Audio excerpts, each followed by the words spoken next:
Like the call to order the meeting, this meeting of the Madison Public Schools Board of Education. Please rise for the pledge of allegiance. I pledge allegiance to the flag of the United States of America and to the republic for which it stands, one nation, under God, indivisible, with liberty and justice for all. That's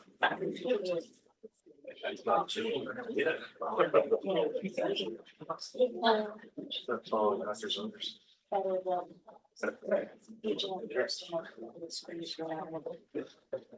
Okay, so first item on the agenda is the school/community session where we have public participation. Do we have anybody in the audience who would like to speak? And if so, we have kind of a little instructional spiel beforehand. Anybody, anyone online? No? Okay. Next, we have our Board of Education and Student Representatives report, and I believe we're gonna have one. We were expecting Grace tonight. Brooke had her senior night for gymnastics, and we'll recognize her next time. I guess she won pretty much every event in the tournament recently, so she's had. Yes, thank you. So she's had a great season. So we'll recognize her next time. I had some recognitions for Grace too, but I think she had a time thing, maybe. no, I think maybe just got. Here she is. I apologize. You're not gonna cartwheel? Sorry about No, that. it was Brooke. Oh, Brooke is our cartwheel. Okay, sorry. But Grace is president of Make-A-Wish at Daniel Hand, and I know she doesn't often talk about things she does, but maybe she can include that in her update. Yeah, Not put you on sorry. the spot too much. No problem. So actually, Brooke can't make it today because it's her senior night for gymnastics. But they recently won the SEC championship and Brooke got lots of recognition for her abilities. So we're really proud of her and wishing her the best of luck tonight. But and then on to Make-A-Wish. So I started that club my sophomore year and I've been with the Make-A-Wish Foundation for the past 5 years. I honestly started my involvement from a commercial on YouTube and I saw kids my age and I was really inspired. So the Connecticut chapter has been incredible. We donated $3,000 last year based off of little fundraisers, donut sales, muffin sales, and especially Raffles for Wishes. And Raffles for Wishes is a nonprofit I started last year alongside the Make-A-Wish Club. And we run virtual raffles and the winning athlete becomes an honorary member of varsity sports teams for a special game. So we've had majority of our varsity sports teams participate and it's been super special. We've got a lot of positive feedback from the families, from the coaches, and it really has brought the Madison community together. And we've expanded Raffles for Wishes into 5 communities now, and we're on track for around $7,000 for the Make-A-Wish Foundation this year. So we're really excited. And our most recent event was with the Daniel Hand gymnastics team, and I got the nicest email from the mom, and she's donating an extra $250. So it's been really incredible, but it's definitely thanks to the coaches, our athletic director, and administration in general. So that's a little aside. Thank you. So we actually have a really busy schedule of things to discuss. The first was that we did course registration at the end of January. It's a little crazy that I was submitting my senior year classes, but that went pretty well. Everybody got to meet with their guidance counselors to make sure they're on track for graduation and requirements. So we got to fill that out and then put it in Infinite Campus. And then last week was a career fair for the junior class. I thought that was the coolest experience. We had people from all different job fields. We had doctors, lawyers, people on the front lines, people in marketing, which I know is really popular, people down at the senior center, most of which were in Madison, but the people were so interested and engaged. So I got really positive feedback on that. And also a lot of internship opportunities came about, which is always really nice. And there was a lot of connecting with different people in Madison. I got asked to play the piano at the senior center, and my friend's gonna play the viola, and I got to meet with John Michael Parker and kind of learn about what he does. So really cool experiences. I know they covered a lot of different areas that people may be interested in, and it's nice to kind of get a gauge of what people are interested in going into. And then there was a band concert on the February 20th coming up, so any people are preparing for that. Hopefully we have a nice turnout because we've kind of been struggling with our music attendance. And then the reason why I was unfortunately late today is there's a Madison student who was recently diagnosed with leukemia, and he was at Yale Hospital receiving treatment. He's now in Philadelphia, but he's so kind, and he is doing a bake sale to raise money to purchase Legos for the Yale New Haven. They have a toy shop. So I run the Make-A-Wish Club, and we're trying to collect some Legos to donate. They have to be under 300 pieces, but it's really cool that he's pulling that together. That's on Facebook. Yes, too. it's been on social media, and I think it's been really successful so far. So that's really exciting and generous of him to give back. And then the Clay Club at Daniel Hand is participating in the Super Bowl. That's also on social media, but different people are creating 10-gallon things of soup, Mr. Sanitary said. And the Clay Club created over 300 bowls, like handmade clay bowls that people can purchase and then get their soup out of. So that's a nice intersection. And then one of my friend runs Plates for Progress, which is another club at Daniel Hand, and they have a lot of volunteers helping out at the Super Bowl, and they're gonna collect cans for a New Haven food shelter. And then the last thing was just raffles for wishes, and that has been really successful this winter. We had the gymnastics raffle, we had the girls hockey raffle, which is interesting because it's a co-op, but the team was great. The girl got to be announced with the starting lineup. She got her stick signed, she got to wear a varsity jersey, and then we have basketball and boys hockey coming up this week. So that's all that's on my agenda tonight. Can I ask Grace, I believe that the students switched, and the high school switched from Naviance to a different program this year. Yeah. But can you tell us how that's going and how you like it? Do you like it better? Yeah, so I've been on Naviance since like middle school. Like I really like that platform. I think my favorite feature was honestly like the resume. You can just plug in things, but it was very difficult to navigate. And I was having trouble seeing like colleges and comparing it to hand students. So I think that the switch to School Links has been really positive. I know I go on it quite often, but my classmates do as well. And Ms. Coyle has done a really good job introducing School Links. And it's really easy to compare your stats to somebody who recently got in from hand, or just learn more about the college, the location, their most popular majors. It's very similar to the website Niche, I think, but School Links is more customized to Madison. So that makes it really nice because you can kind of get a sense of how you compare to hand students that were either accepted or rejected. So I think it's a lot easier to navigate than Naviance, and I think it's a lot more used.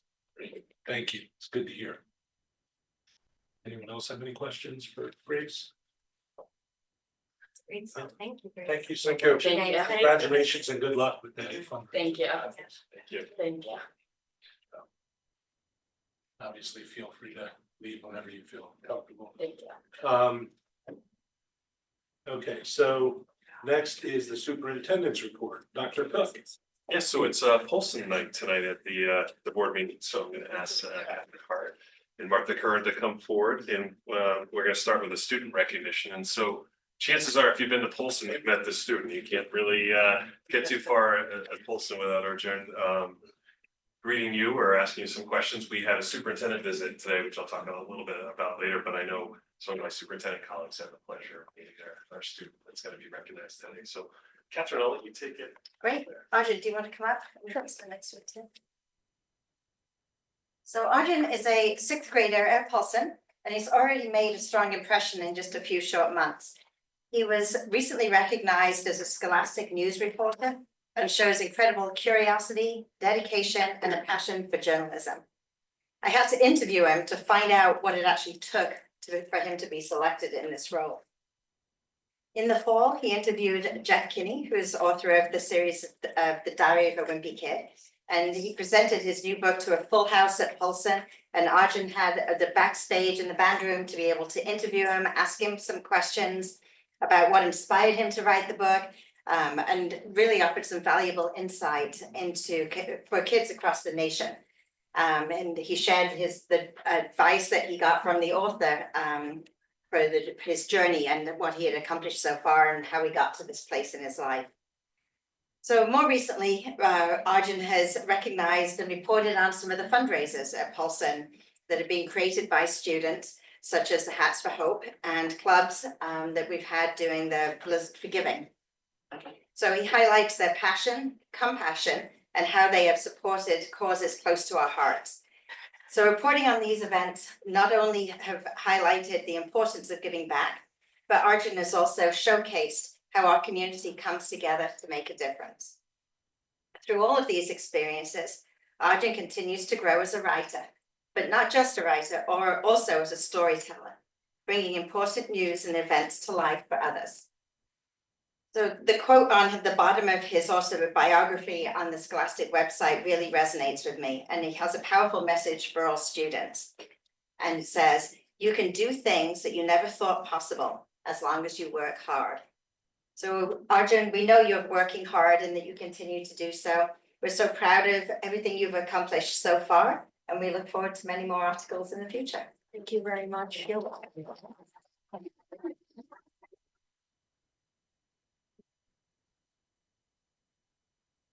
So we have a little certificate for you, Arjun. And I did read one of the articles that was in one of the newsletters recently, and I found it to be quite awesome. So, but I don't know if you want to congratulations. Here you go. I'm going to step between you and Craig here. And the picture for the video. Thank you. Yeah, you know, just that. Thank you. Congratulations.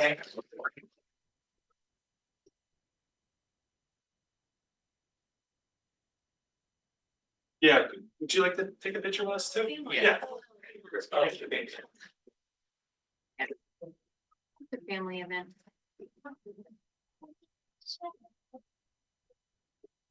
Congratulations.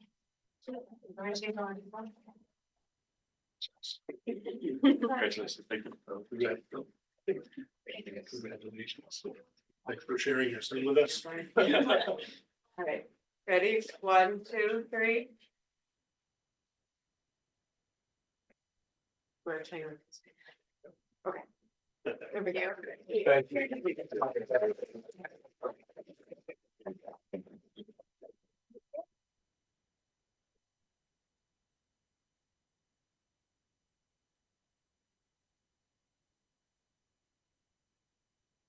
It's Pulse tonight, so we'll continue that recognition. We have a staff recognition, a very rare one, and so we're thrilled to have Laura Danner come forward with her family tonight and recognize her for the Presidential Award for Excellence in Math and Science teaching.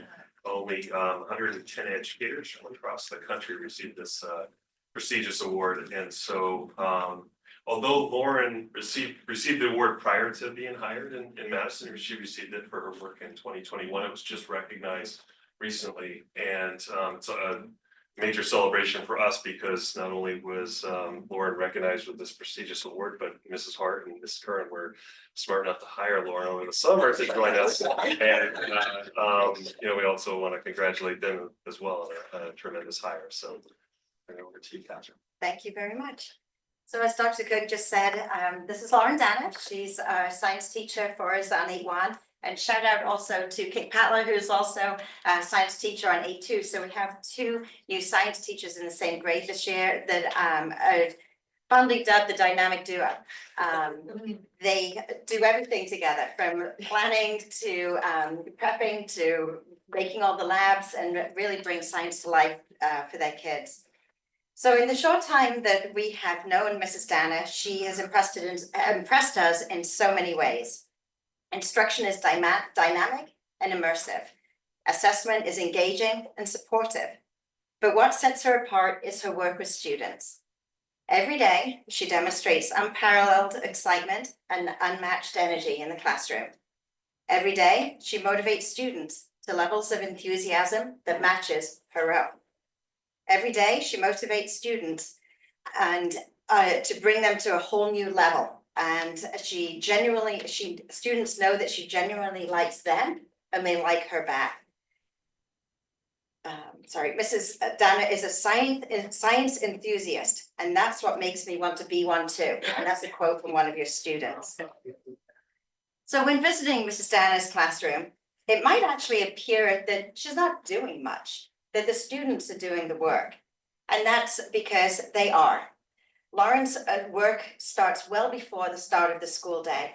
And she is planning, she puts so much time and effort into the planning process, so that when she's in the classroom, it is the students that are doing the work. They're doing the thinking. They're asking each other questions. They know the expectations. And Lauren is there on the side to really facilitate and to go over. And when she will ask them, or they'll ask her a question, she'll be literally say, "That's really interesting. What do you think?" And takes their thinking to a whole new level. So I think the design of the meaningful lessons for her students to figure out the world around them, to make connections, to grow their own thinking is evident not just one day, but every day in Lauren's classroom. So this is amazing honor for Mrs. Dana, for Paulson, but also for the entire Madison Public Schools District. Congratulations, Lauren. Thank you so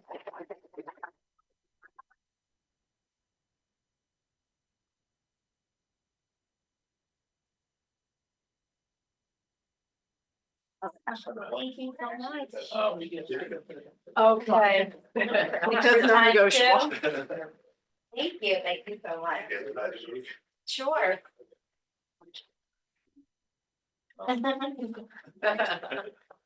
Thank you so much. I appreciate it. Thank you. You guys can come up too. Come on. Mom says no. Family want to join? Come on.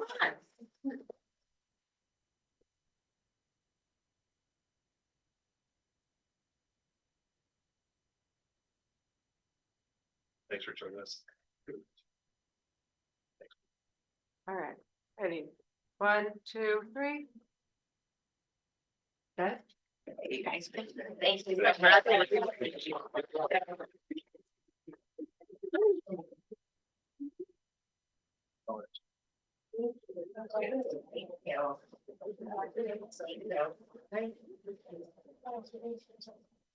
Last item I had for my report, I just wanted to share quickly with the board, and ironically, Arjun and Ms. Tanner were part of this. We had the superintendent network come to visit Polson today. So originally it was supposed to be April 1, and I missed the meeting with the superintendent network. So they moved me up, as usually happens when you miss a meeting, something happens. So I called Ms. Hart about 2 weeks ago and said, "Oh, it's not April 1, it's February 11th." And she's like, "Okay, let me talk to you tomorrow." And so tomorrow she came back. The next day she came back and said she was very excited to host the superintendent network. And what that is superintendents from around the state come and visit a school and look at a problem of practice. And one of the things that we looked at, the major thing that we looked at, was how the profile of a graduate is put into place at the middle school through curriculum, through student work, and through the curriculum. And I was very proud of the work that we saw today, and the superintendents had great feedback for us. And so we gave some feedback to Martha and Catherine, and it was very well received. And I think they were very impressed with how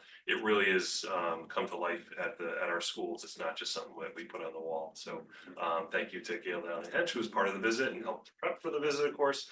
And a big part of her work has been implementing that. And so it's really a great day and busy day for Polson in the last few weeks as well. So thank you to everybody. That concludes my report. Thank you.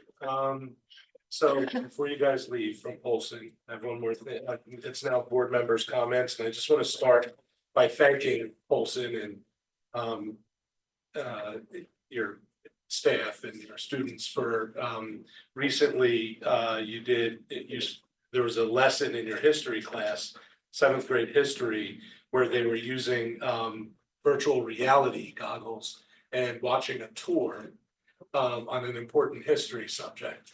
And it sounded really interesting to me, so I inquired, and Catherine invited Dr. Cook and I to come and sit in on one of the classes, and it was the most amazing thing. And it was, I want to cook my thoughts on this more and go to the curriculum committee with it, discuss it more, and then bring it back to a future meeting.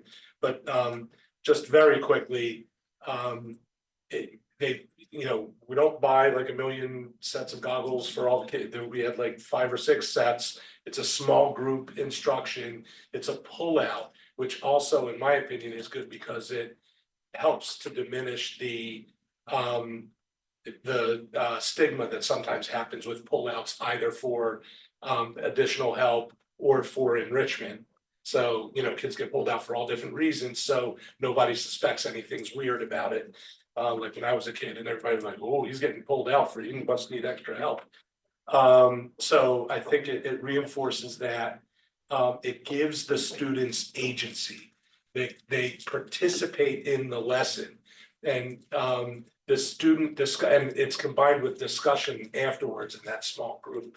And I think that discussion really facilitates pulling each kid in, even though you can tell some students may be a little more reticent than others, but they all participated, and they all had very interesting and different perspectives on what they experienced through their visual and physical experience, and it was amazing. So kudos to your staff, to the school, and I would encourage more of this to go on.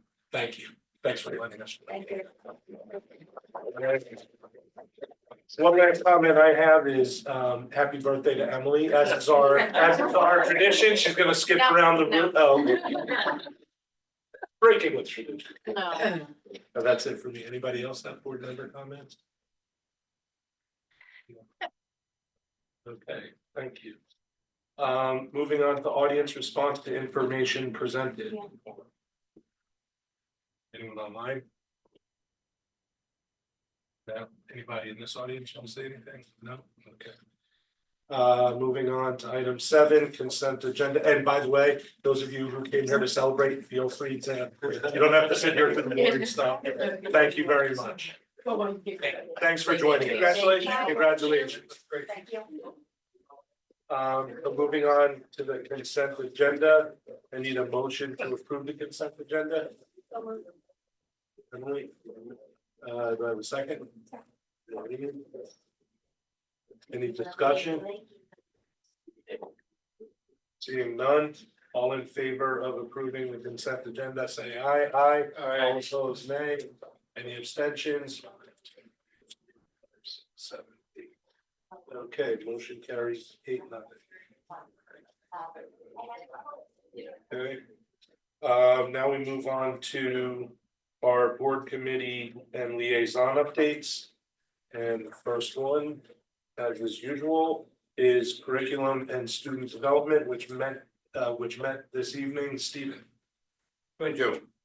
Yes, we met this evening and it was a very stimulating and exciting meeting tonight, and really fell outside what we normally see in our curriculum meetings, because it wasn't actually curriculum, although it was very much around student development, and it is not a Madison public school as such activity. And what it was is the Madison Community Pre-K Consortium. I will go into some of the details of what was discussed, but I will say, there's a background story, the other members of the committee and said, highlighted throughout that, also speaks. For example, this is a whole initiative that is now 2 years old, that has been initiated primarily by 2 of our educators, teachers, at the first grade. And coach. Yeah. And basically it was their passion and excitement that they were nurtured and supported in. And the idea was what if we could reach out to other non-public agencies within the community that are providing pre-K programs and just begin a discussion about common ideas, standards, and so forth. And so they were given the okay to go ahead and do that. And so they brought energy to it and set up an initial meeting that pulled in about 10 different agencies that exist within Madison that provide support and pre-K activities. A true public-private initiative. And the focus of it really was growth and professional development and learning from each other and sharing possibilities. There was discussion of common standards for early learning. There were in the course of the year 4 sessions that were held that lasted 2.5 to 3 hours. There was the development based on some funding that was made available through the town offices and ARPA funds for what they call Saturday Spark workshops where teachers got together. The sparks comes from sharing passion to amplify results for kids. And that was from a $2,000 grant that supported that.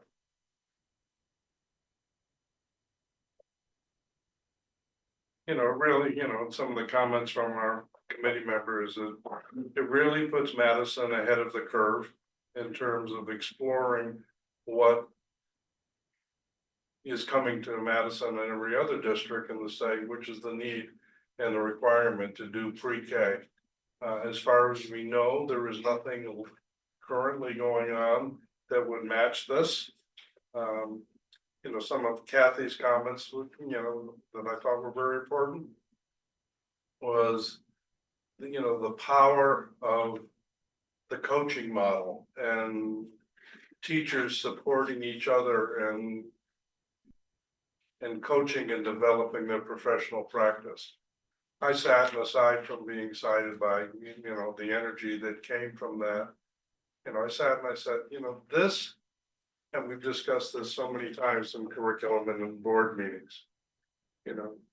This is one of the artifacts that comes when you build a district that nurtures and supports and respects teachers and gives them the latitude to really explore and build not only their curriculum, but their passion and mission for the work.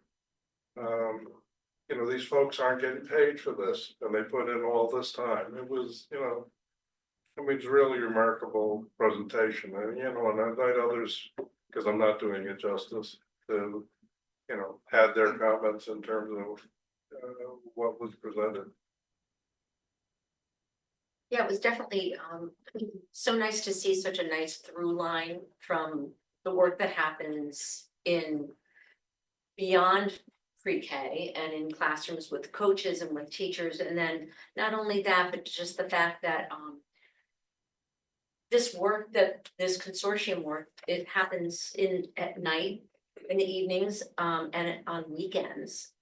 Teachers are coming together to share and to kind of cross-pollinate in service of kids. And I think, it would be easy for town pre-Ks to compete. They're competing for, they're, in many cases, they are a business. And so it's easy to say, like, why would we share ideas? We want to be the best. And this whole consortium is really with the spirit of sharing, with very pre-K type of early learning values that we're teaching our littlest littles, and so to be, modeling that and creating this amazing group of teachers who are just wanting to lift the level of their practice. It's just inspiring to see. And again, it just is it goes right back to those children who will be in the seats of our school and the seats of other schools, their community members, and that's what it's at the bigger picture.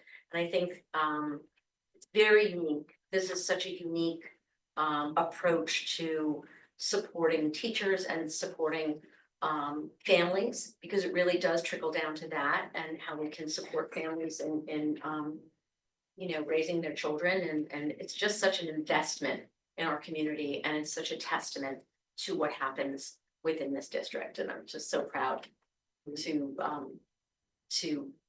listen to that presentation. It was amazing. You know, we've been celebrating, you know, particularly over the last year, you know, the accomplishments of our schools, you know, through along the line and up through the high school, you know, to see this and go, okay, now we're extending that and moving it down the pike in terms of developing that. You know, they took an opportunity to set up a table at the Career Expo, and the directors and the people who are heading these private, you know, pre-K programs during the workday came to the expo to try and nurture and cultivate interest in early learning, you know, for our high school students. I mean, the whole thing was really, you know, very, very impressive and very very teacher directed, teacher sensitive. You know, it was a great presentation. Any questions? I have one, I meant to ask him, so how did it come to be? In other words, how did this come to be? I forgot. So it's on my Gail said. to-do list. Okay, I just yeah, wondered how Gail's- it came to be. Yeah. Things that, you know, are very impactful to our students, and things that we haven't been purposeful about cultivating, so, you So know, it came to be. Your dad's. with people who were joining and passionate and like I think Drew said a million times, mission driven, it's all Yeah. mission driven. Okay, So it's so it was out here. my son is- that's the person. But it was also, And she what was brought the also, dots with her, Yeah, so yeah. it's all good. what was also interesting in the presentation was learning that the preschool directors and teachers had a real interest and a mission of their own to try and prepare their students for entering Madison Public Schools. So that, you know, they were excited about their agency in Just that. what Kathy said, that they were Yeah. all about Right. what their teaching, And- what their program was. Yeah, and, That it needed to be all together. yeah, Educators hold a common thread, and that's just to be always learning and growing and at the top of their game. So doesn't matter what level, they share that. But I also want to mention that I think, Gail, you're often so very humble about the influence you've had on your teachers, your staff, you always, and I jotted it down during the meeting, you always lift up over yourself your teachers and your faculty and it's inspiring to see that you care so much, because you know that it really is in service of kids. And oftentimes, as you know, as you get into positions like yours and Dr. Cook, you get into a place where people say you're further removed, but you're both. I mean, Dr. Cook had attended one of these meetings as well, and but the humble way that you both kind of really allow and inspire your teachers to do these things and not ever let them feel like they can't do that. It's not typical. And I can say that from experience, that empowering your people, it really is great to see. And we are so lucky to have you and Dr. Cook to lead us in that way. You often sit back and let teachers shine, but it's because you let them shine that they do. So. Very well. Parents. Several of the meetings we've had said, you know, they moved to Madison because of the schools. Well, with this kind of development, look out. That's right. Barring any other questions, end of report. thank you. Okay, facilities committee, Emily. No report. Me, finance committee, Galen. We have no report, but I believe tomorrow night there's a presentation with the Board of Yes. Selectmen and Board of Finance. Correct, the budget, board presents its budget to the Board of Selectmen, Board of Finance, everybody is welcome, not required to attend certainly, but we'll present, we'll share the PowerPoint with you after the meeting's over and answer any questions that we receive. Typically, it's not a very lengthy presentation, they have a annual town meeting afterwards as well. Thank you. Personnel committee, Maureen. Hello, the personnel committee has not met, but we have a meeting later this month to start our negotiations with things. Thank you. Policy committee, Diane. There is no report. We will meet on February 20th. Thank you. Learn liaison, Mary Ann. We have a meeting on Thursday, but I did ask Dr. if he could just give me a little list of exactly how he uses Learn, because it's a learning experience with Learn. So he said, he's got a list of 7, and he said there's probably a lot more. And he said I know they have the superintendent meeting that provide opportunities to collaborate in programming and share new ideas, which is great. And we share challenges and discuss school district budgeting. Another way is technology and curriculum. They have similar groups of that too, where they talk about, I don't know, do you attend that? Yeah, and Gail goes to that too. They utilize the support for professional learning for staff. They will and may need to utilize Learn to support in open positions and hiring. They meet together and talk about the new state mandates. And they talk about purchasing agreements and supports within the districts. And then also special education supports and trainings. So it's actually, they utilize it a lot, which, I don't see because I go with the other board members, so it's good to know. Yeah, it's one of the RESCs that are regional education service centers, I think it's called. Right. And they're like a clearinghouse for helping the regions, districts to. Right, but they also take care of all the magnet schools. Yeah. Individual, that's part of what they have to do as a rest, so. Yeah. It's interesting. Thank you. Good report. Any questions for Mary Ann? Okay. All right, so now we move on to action items. Craig, thank you. Thank you, yes. All right. I think Craig is departing for another program he needs to be at, and Gail's gonna be taking the first seat. We're gonna come up with lots of things again. Don't worry. Yeah, we almost look who's back. I heard It's like, no. Thank you. Okay, so moving on to action items. I need a motion to adopt the following curriculum units that we went over last meeting. Sports and performance nutrition, acting workshop and grade 9 units 2 and 3, math enrichment grades 4, 5, and 6, grades 7 and 8 chorus, grade 8 acting for theater, grade 8 musical theater, grades 9 through 12 theory and composition, grade 3 social studies, Latin 2, American Sign Language 2. Can I get a motion? So moved. Stephen, seconded by Mary Ann. Oh, I'm sorry. All right, Kathy. no, that's, okay. Sorry. I don't know. But Okay, any discussion on the adoption of those units? Yeah. Okay, So, first, I want to say that I have some issues with the ELA grade 9 unit 3. And so I would like to ask, if we can separate the motion change the motion to separate that part out. Because I have no problem with the rest of the curriculum unit overviews. And then, But I don't know if you want to I have don't the even see that. discussion. I'm not seeing I don't that. see the LA in there. It says grade 9 units. Yeah, it doesn't say, it says grade 9, Oh, units grade. 2 and 3, but it's grade. It doesn't say 9 LA. It Yeah. does. Okay. Theory and composition. It's in the packet and it's titled grade 9 ELA. It's just the ELA. Right, I know, but it wasn't on here, so. So I mean, we can have my comments and discussion first, and then you can consider, we want to amend the motion. Want to do it that way?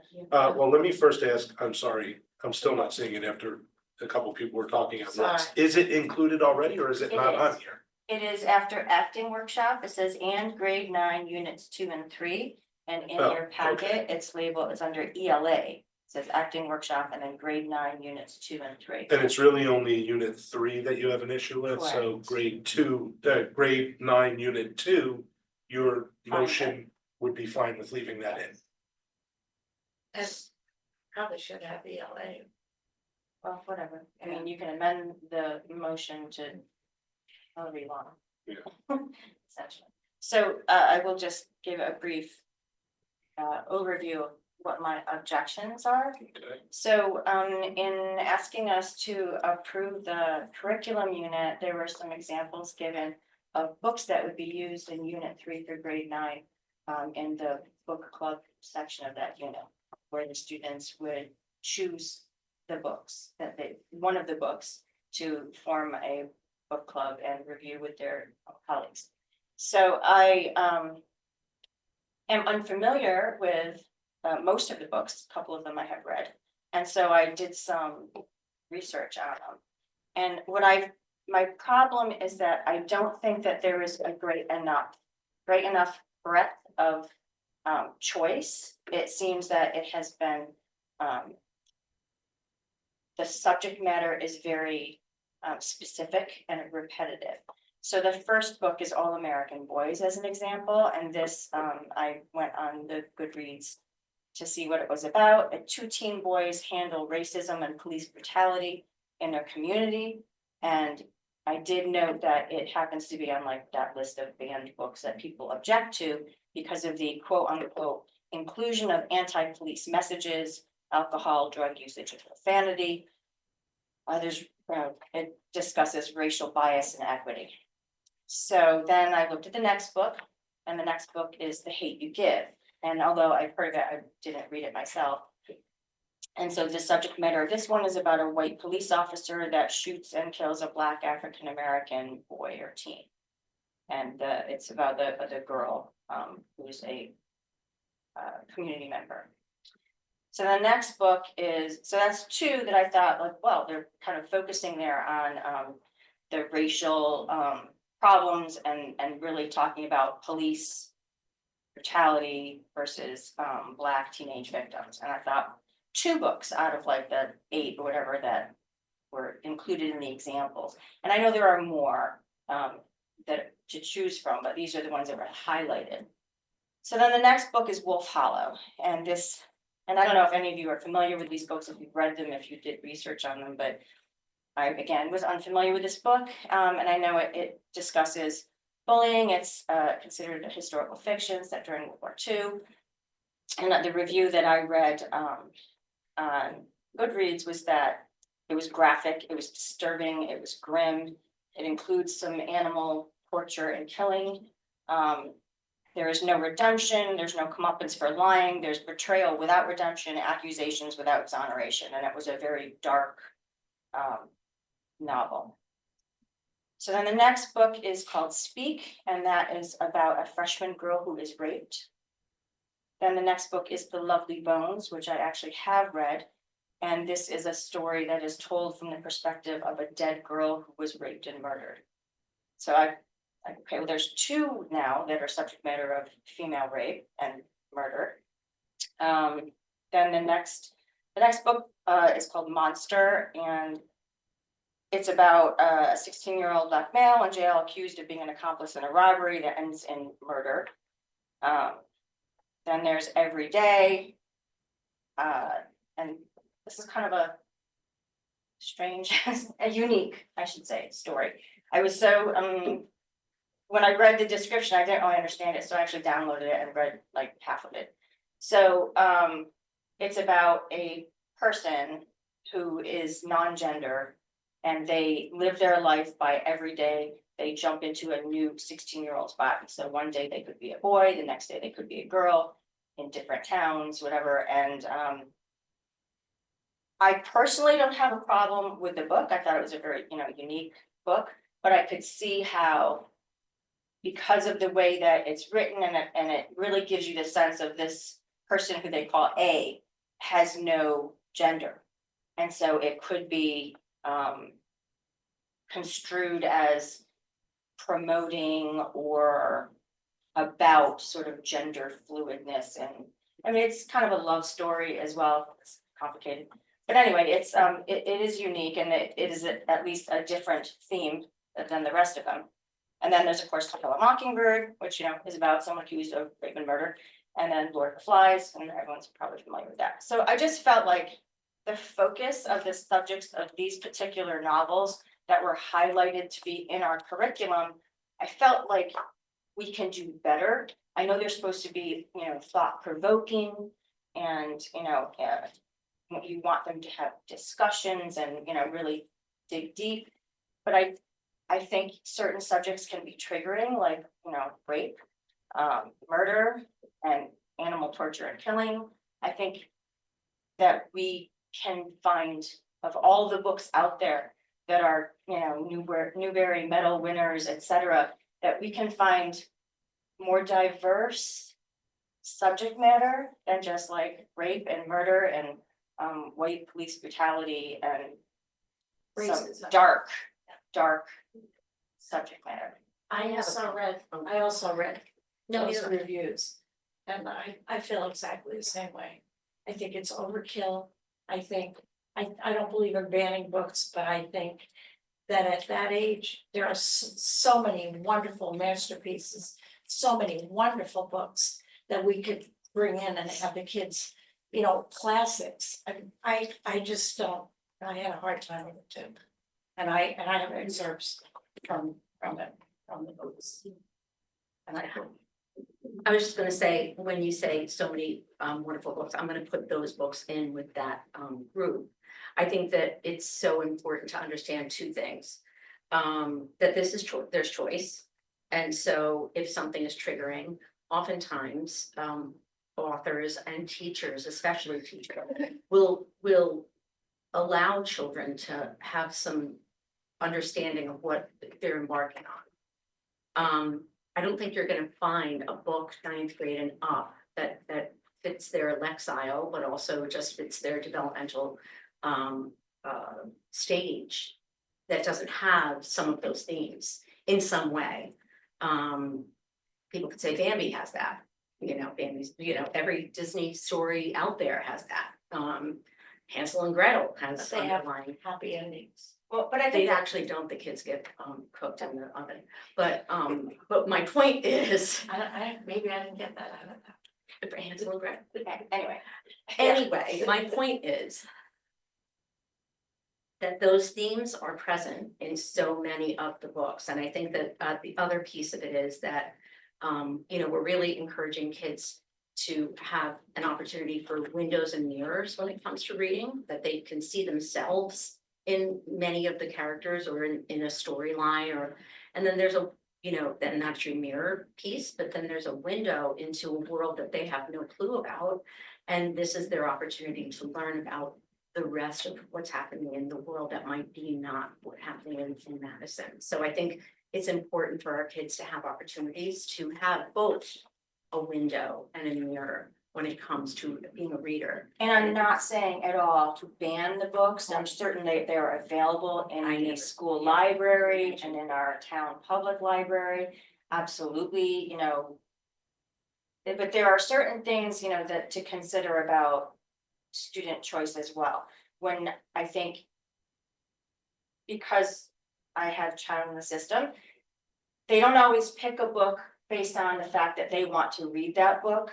They sometimes pick the group that they want to be with, and then the book that group already has. And then whether or not that subject matter is something that their parents would agree that they should be reading as part of their curriculum versus personal reading on the side because it's something that they want to pursue or learn about or are interested in or whatever. And so I don't have a problem with these books being available or having students choose them, but I do think that, you know, parents look to the teachers, they look to the librarians, and they look to the board for assuming that we are going to guide their kids in appropriate choices. And I'm not saying that these books can't be included, but I think in the selection that we were given to look at as examples for this particular case, you know, 3 of them were about rape and rape murder, and 2 of them were about police brutality and racism. And I just feel like, are those the only topics that we want our kids to read about? And so, and I think there's also a big difference in having a book that, you know, is about like, oh, this person was wrongly accused of rape and murder, versus let's give a deep description of the rape that happened and how they were murdered and the torture of an animal. Like, that is different. And I think there are levels of acceptance with books like that. I'd like to say, I think the examples given are unbalanced, and we would do better to broaden the selection. It also So, says, I'm sorry, go ahead. include but not limited to. Right, so the examples. exactly. examples- Examples are the. So But those maybe were the there ones was a that were there. Point of highlighting books that, so that parents are aware that some of the content, the choices that your child has might be these. Because I imagine if we didn't include some of those topics that you find more concerning. And parents are like, you didn't never tell me my kid was gonna read The Hate You Give, and so it's very clear to me, these are the choices, and there are many other choices as well, but just like heads up to the folks who actually look at our curricula, that these are possibilities, right? Yeah, Or maybe I would like to you ask, could write yeah, it in a different way then. well, I would like to ask Gail, for her comments, but also, it sounds to me like that particular unit is either about empathy, compassion, it's some kind of, you know, like Yeah. Kathy said, seeing the world through a different set of eyes than your own. But I'd like to toss to Gail to kind of explain Thank you. why and how this is the case. So I think it's important to also revisit the unit before, which was the unit prior to this was To Kill a Mockingbird was the context. So we shifted to just mercy based on the ability for our students to relate to the content and based on the deep history of To Kill a Mockingbird.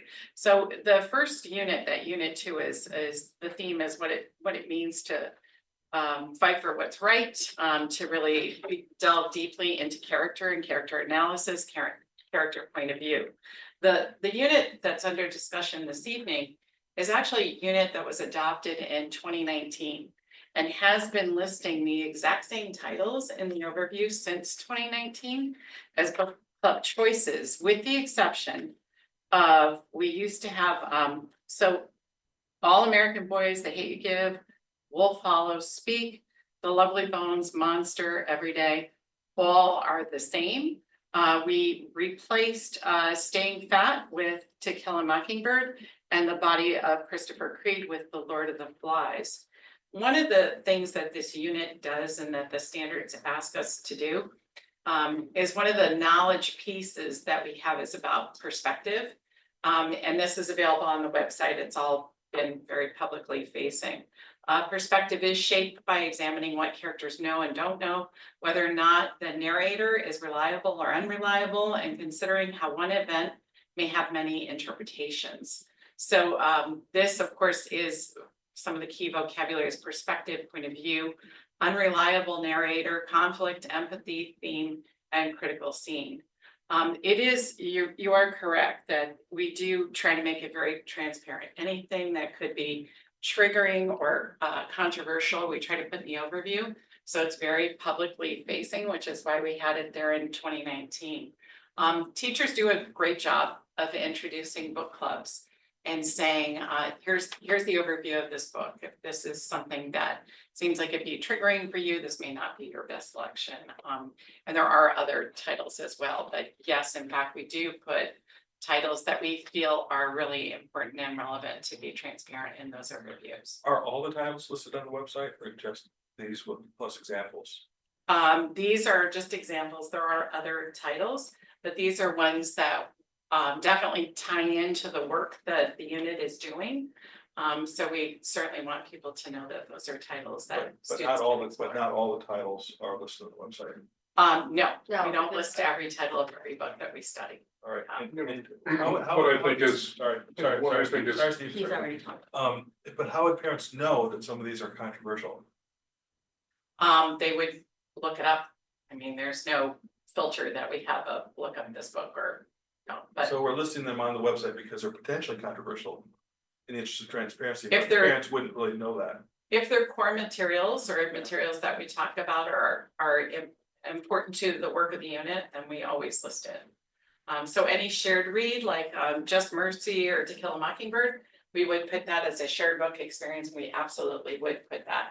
When it includes book club titles, there's lots of book clubs that we run. Some of which are have titles that might provoke different levels of interest on others, but they're not an extensive list of every book that kids have. Yeah, that's true. But so Sorry, Steve. you're doing that so that so the parents would look these books up It's or it's they. for transparency, but also if you hit the button on the unit up next to the overview, it goes into what the standards Right, are like with the you said, unit, with the what the standards. understandings are. Right, but if a parent just saw that and then just did like I did and looked up, If they didn't hit the button, then they right, they wouldn't would be just able look to up see the and see deeper. these reviews, which are very dark and dreary and awful.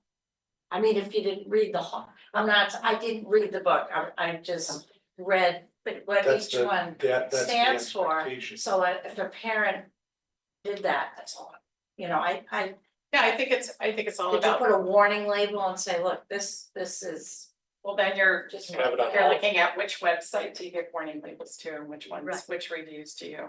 And it's. No, just those in are general to the reviews. parents when they look. But those are reviews. I can According write a to- review. No, have I written a understand, review. I understand. There are people all over the world that can write a review Right, and it doesn't make it so. but a couple of them were banned. Not that I believe in banning, but they were banned. I don't know. Well, then ban away, but we're. these are book club choices, and the key word is choice. Right. Now, you know, Gail addressed what I think is an important point, you know, and to Diane's point. Not all of these books would be the right selection for every student. Consequently, it's really important that the faculty, as they're introducing the book club choices, articulate. This is area that has some sensitivity and is provocative in these areas. It may or may not be for you. Here are other choices. You know, the idea being that students can choose books that they feel like raises issues that are important to them, that they want to be able to explore. And I can tell you that if they do start the book, and I'm saying this from experience, I have 3 daughters that went through the school system as well. 3 daughters, and they can at some point say, I'm finding this I'm having a hard time with this book, and the teacher is fine with, that's fine, let's go ahead and have you switch out.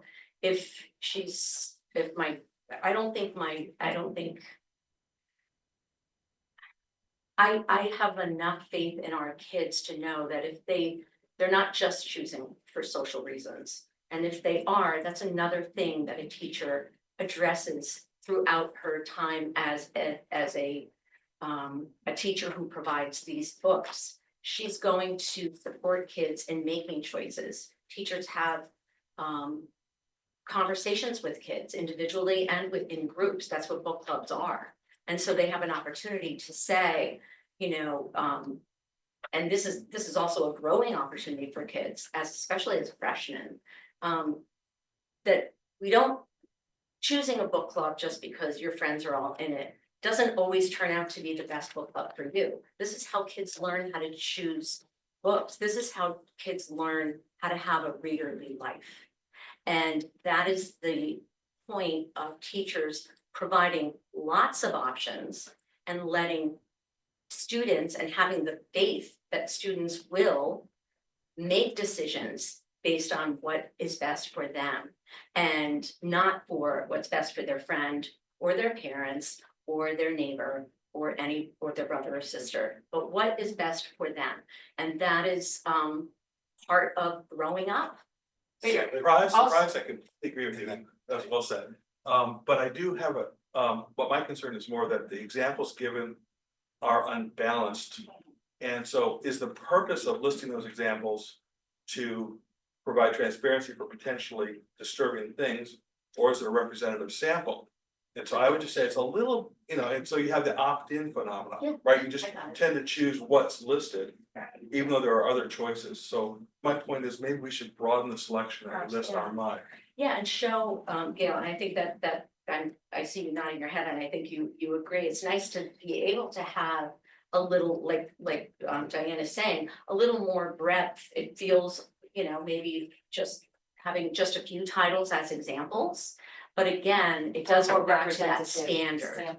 Right, but it goes back to the standard, and I get it that not everybody is gonna click on that standard, but it is a time when I know, having gone to open houses and back to school night, the teachers explain all that. They pull it up on, they show you, this is what we'll be studying in this unit. This is what we're going to be talking about, and I think that is their opportunity to.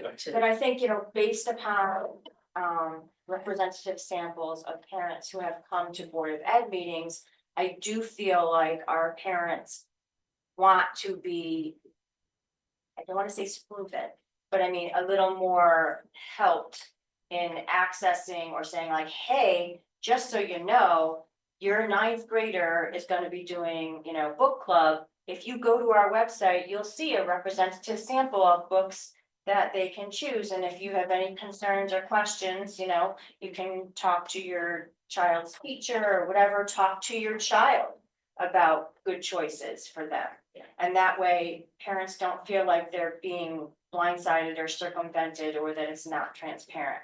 I think that's really important because I know, having been a parent there, when you do the open house, you don't always get to do everything in the slideshow presentation. They don't always get to everything that they wanted to tell you.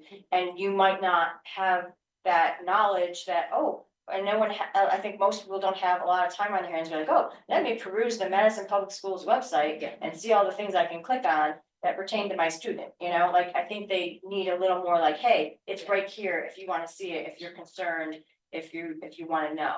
And I can, I'm sorry. I was just gonna say, I can speak from personal experience, again, back to my daughters.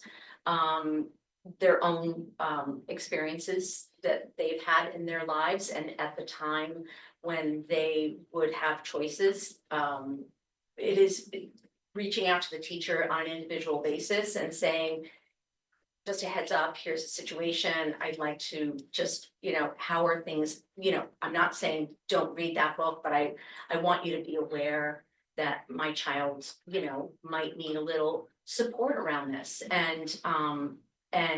Or I'm hearing from her that she's feeling a little anxious around whatever. There has never been a time that I haven't gotten more information or been invited in to look at the book club titles, there's just such an open door policy in all the schools. I know, but not every kid is gonna be like your. I was just gonna say that, you're Three talking about daughters, 13, You're gonna 14, have a 15-year-olds. grandson who's in ninth grade who's gonna hear maybe, well, this book is like this. And even though the teacher might say, this might not be for you, Michael, and he'll go, but this book is something. I'm just saying, Yeah. and I agree, I totally agree. That kids, look, they are on this all the time, who the heck knows what they're watching, and I'm sure it's a lot worse than these books. But we are in control of that. The teachers are, we're supposed to be guiding them and moving them along. And we definitely need, I feel, a better list than that. Or more. We need to wrap this up a little bit, but I would like to say that I'm pleased that we're not having a discussion about banning books. I will start with that. Secondly, I would say that theoretically, I don't have a problem with expanding the list, but practically speaking, I wanted to just ask Gail, what the practical implication is of that is. Will the teachers have knowledge of other books? And will they, I assume they have to read each book and learn it, and there's like some teaching notes that they go through. The So- English department is one of the departments that I go up to before vacation and I pull from their stack of what they're reading. For new experiences, new book clubs, so I can assure you they have lots of books that they are aware of. In terms of process, I think that's what you're asking, like what would the impact be? I would go back to the department with this feedback, and they would revisit the points that were made, and we would come back to curriculum committee in that event. I also think you had said something that really kind of sparked my thinking, Seth, and that is, teachers aren't teaching the book. They're offering, Yeah. right, they're offering opportunities for kids to read and have insightful conversation led by questions or facilitating. And so I think it's important that people don't feel like, oh, we're reading The Hate You've Given, we're gonna teach you about the content that's in this book, that, or gender issues, or they're not teaching them. Thanks for clarifying, because I Yeah. didn't state it artfully, But I but think it's yeah. words matter, Yeah, and I exactly. want that to be very clear, that they're not reading a book and then. 'Cause they're not imparting wisdom of the book on the kids. Because the They're old facilitating days, the when we kids' went own to school, learning. there was a little Yeah, of that, yeah. right? It's like, this is what this book means. And it's really more about, what do you think the book means? But Like, the- we heard yeah. that tonight, how Catherine was saying, kids are, at science table, and the teacher isn't saying, well, you're gonna do this and this and this. No, she's saying, what do you think you should do? That way of being more inquiry based and facilitating support around reading a book is really the way that that our teachers But the nature of my question was really the basic assumption is that in order to facilitate, the teacher probably must have read the book and be familiar with the material. it isn't absolutely, I mean, sure they Probably have, makes sense. and Yeah. they probably are interested in knowing, of course, but it isn't the most necessary thing for a teacher to have read every book on every shelf. Yeah, no, I agree with It that, isn't. but I mean, the ones that are available for that It unit. really makes a big difference when you read a book. It certainly does. All right, so It certainly where, does. okay, so if you feel So that maybe you wanna change the motion. change the so- motion, do you feel like you have a procedure you can go back and discuss this as you just I mentioned? always have procedure. Yeah, of course you do. But shouldn't we look Procedure at rich. all of them then? I mean, if it's not just this one, why would we just do this one? This one seems to have had particular, this one- because of the, I'm just saying that because this was a representative Nature. sample, I thought of the examples for our curriculum. That I felt it was not a good breadth of different ideas and subject matters. It seemed very focused on just a couple, and that concerned me because I don't want our district or our parents to think that our district is focusing only on certain things when that is not the point of it. And if it's not the point of it, then let's don't make it look like it's the point. Right. yeah, So, that's a valid. Well, they're concern. focusing on that standard and that. which and- is great, And getting, Yeah. maybe a deeper understanding around what that. right? But so like, I'm not on curriculum, I don't have anything to do with the writing of curriculum. Right. And I look at this list and I'm like, well, look at this subject matter, what is going on here? We don't want it to be a misleading lightning rod for misunderstanding. Right. Right, we want, I think if you broaden the sample, it gives a better representation, that's all. You don't want the hot button right up there, for anybody. Yeah. Right there. So who made the motion?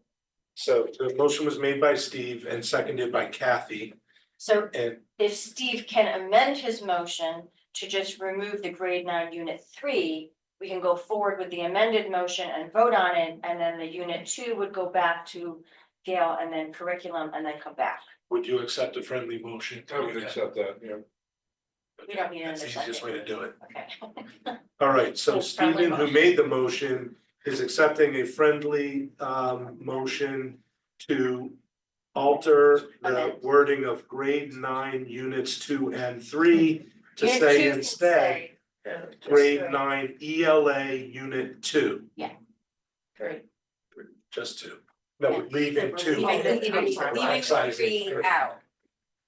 So then we're just taking out the word and 3. Right. And then Gail will lead a curriculum-based review of this to try and find a way to expand the list. We don't need a Appropriately. second for a friendly amendment. I Friendly second. don't think we do, but I will just ask Kathy, would you second that? A friendly second. You You're very friendly today. I can't make it work. Very friendly. That's Okay, friendly. so with a smile too. All right, let me reread the motion that was agreed to. It was moved by Steve and seconded by Kathy. Motion to adopt the following curriculum units: sports and performance nutrition, acting workshop and grade 9 ELA unit 2, math enrichment grades 4, 5, and 6, grades 7/8 chorus, grade 8 acting for theater, grade 8 musical theater, grades 9 through 12 theory and composition, grade 3 social studies, Latin 2, and American Sign Language 2. Any further questions on what we're voting on? Steve? There's nothing in that that states a provision that section will be looked at and expanded. It appears that it's just being dropped. Well, we had discussion on the record and Gail committed to doing that, so, right? Yeah, my, You didn't commit to any specific result, but you committed to bring it back for a curriculum review. Yeah, right, and I think we all kind of thought that was good enough. And I'd like to say the rest, everything was well written. The I love the math. portrait of the enrichment. graduate. Loved it. Yeah, it was- passages Love the are math great. enrichment, Everything like- was, a great addition. Are you, are you okay with that, or do you think we need to strengthen that or something? It's all right. You okay? All right, any other questions? Everyone clear on what we're voting on? I think we had enough discussion. I'm gonna call the question. All in favor of the motion, say aye as amended. Aye. Aye, opposed, abstentions, motion carries 8-0. Thank you. Okay, Thank you. thank you. Action item 11. Motion to approve the minutes. I need a motion to approve the minutes of the January 21st, 2025 Board of Education Budget Workshop. So moved. Second.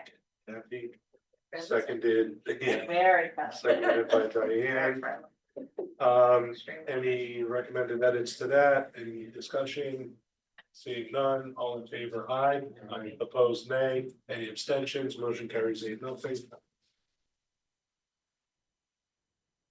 Action item 12. Motion, I need a motion to approve the minutes of the January 21st, 2025 Board of Education special meeting. So moved. Diane, do I have a second? I'll second them. Emily?